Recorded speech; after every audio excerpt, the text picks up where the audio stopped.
তারাতলা কাণ্ডে মৃত বাসন্তীর সাহিল সর্দার মামার ছেলের সঙ্গে কলকাতায় এসেছিল সাহিল। সাহিলের মামার ছেলে তারাতলায় গোডাউনে নির্মাণের কাজে যুক্ত ছিলেন। মামার ছেলের সঙ্গে কাজ দেখতে গিয়ে মৃত্যু হয় সাহিলের। মামার ছেলেও গুরুতর আহত হন।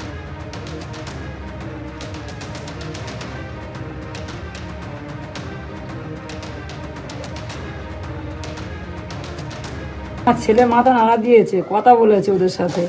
ওরা ছেলের হাতে স্যালাইন দিয়ে পাশ থেকে ছেলের রেখে দিয়ে 3 ঘন্টা ছেলে তুলিনি, পাশ থেকে অন্যজনা তুলে ছেলে তুলিনি। ছেলের না তোলার কারণে ছেলে মারা গেছে। তখন ও বেঁচে ছিল, মানে যখন তুলতে গিয়েছে, ওর যখন বেঁচে আছে দেখে ওর পাশ থেকে সরে গিয়ে অন্যজনা তুলেছে, ওর তুলিনি। আচ্ছা, ওর হাতে স্যালাইন দিয়ে ওরা অন্যজনা তুলেছে, আমার ছেলের তুলিনি। দিয়েছে যে বাঁচাও বাঁচাও, আমারও বাঁচাও, আমার পাশে যারা আছে তাদের বাঁচাও, কিন্তু পাশ থেকে ছেলে মানে লোকের তুলে নিয়ে গেছে, আমার ছেলের নিয়ে যায়।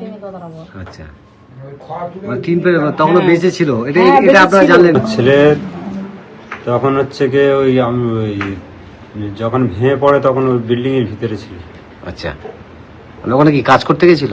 না, তাহলে ওখানে মামাদের বাড়ি ঘুরতে গেছিল আমার ছেলে। মামাদের ভাইয়ের সঙ্গে বলে যে আমি কলকাতায় ঘুরতে যাবো, আমি কলকাতা দেখিনি, দেখতে যাবো। আচ্ছা, হ্যাঁ, মামাদের ভাই প্রথম মানা করেছিল যে না, যে তোকে নিয়ে যাবো নি। মানে কি এটা মুস্তাকিন মানা করেছিল? হ্যাঁ, আচ্ছা, মুস্তাকিন খান মানা করেছে যে ওই তোকে নিয়ে যাবো নি, আমরা কাজ করতে যাচ্ছি, কাজ করে চলে আসবে। আচ্ছা, তা ও একটু জেয়াজি করেছে ভাইয়ের কাছে। হ্যাঁ, আর ভাই হচ্ছে গিয়ে ওর কথা আর ফেলতে পারিনি। হ্যাঁ, ওকে সাথে করে নিয়ে গেছিল। আমাদের যদি ঢুকতে দিত আমরা উদ্ধার করার চেষ্টা করতাম।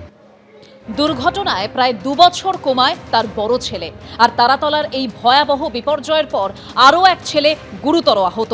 খবর পেয়ে উত্তরপ্রদেশ থেকে কলকাতায় ছুটে এসেছেন বাবা।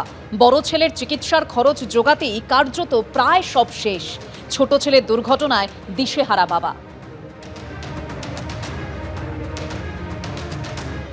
उस समय तो कुछ पता नहीं चला, दूसरे दिन पता चला कि मतलब उनको चोट लग गई है। अच्छा, कांटेक्ट नंबर हमारे पास कोई था नहीं, न इन्होंने किसी का दिया था, ओम प्रकाश का था, तो किसी कारणवश वो डिलीट हो गया था नंबर।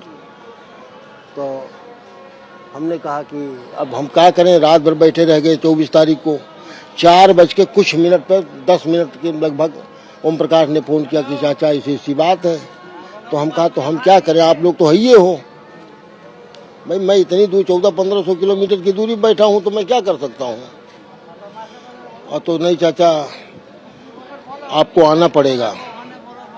तो हम कहा देखो, तब तक मान लो देहात में हम हैं, एक लड़का हमारा 4 मई 2024 को उसका एक्सीडेंट हो गया था वहीं गांव में।